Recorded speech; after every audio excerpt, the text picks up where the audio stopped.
We are supposed to be the salt of the earth. In Matthew 5, Jesus was addressing his disciples, and he was describing their vital role and moral influence in the world. In Matthew 5:13, it says, "You are the salt of the earth, but if the salt loses its saltiness, how can it be made salty again? Is it no longer good for anything except to be thrown out and trampled underfoot?" And so there are 3 points that was talked about when it came to salt. Preservation. Salt was primarily used to preserve meat and prevent decay, symbolizing a Christian's role in holding back the moral decay of society. Salt preserves meats and prevents decay by drawing out moisture. And by dehydrating the meat, salt halts the growth of harmful bacteria and fungi that can cause spoilage. And then number 2, flavoring.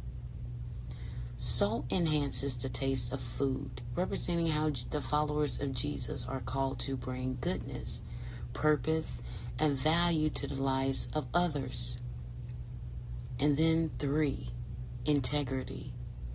The warning about losing its flavor means that if a believer's faith becomes weak or insecure, they lose their positive influence and become ineffective.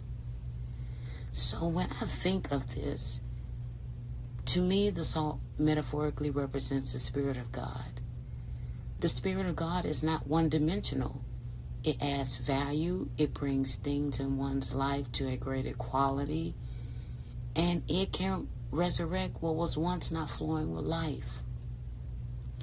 So, it said that salt preserves and prevents decay. Just think back over your life and look at all the times and ways that God preserved you.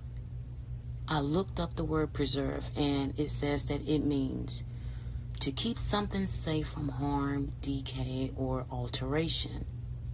It involves protecting an entity in its original intact state for future generations. You hear that? Future generations.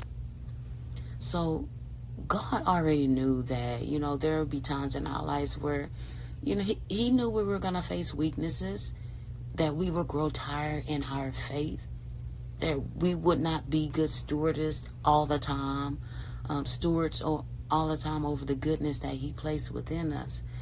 However, that at some point in our life, there will be a time where we will wake up to the reality and allow God to replenish us. And then there are others who are not.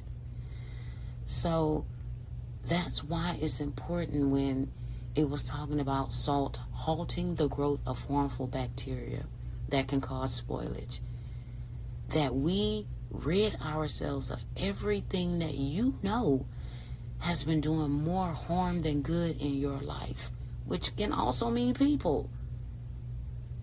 You don't want the good traits and gifts that God placed inside you that is supposed to be used to bring change and make a difference in this world to be of no benefit. So like it said in verse 13, chapter 5, verse 13, it is, once it gets to that point and it loses its saltiness, it is no longer good for anything except to be thrown out and trampled underfoot. So this is just a short little word that I wanted to share with you. Let the Holy Spirit replenish you. Be the salt of the earth and transform it by spreading love and be of a positive influence. And something that I always say, and something that I hold dear to myself and have to always remind myself when it comes to being a good steward, not only over the things and resources that God blessed me with, but as a person in this world. Be the change you want to see. So don't let anything or anyone make you lose your salt. Be of good benefit. Make a change in someone's life. Hold on to the goodness that God placed within you. Don't get caught up and swept up by the things and people of this world. Because, like it says, even in the world, evil communication corrupts good manners. You become who you associate with. So, that's just something that I wanted to share with you. And until I,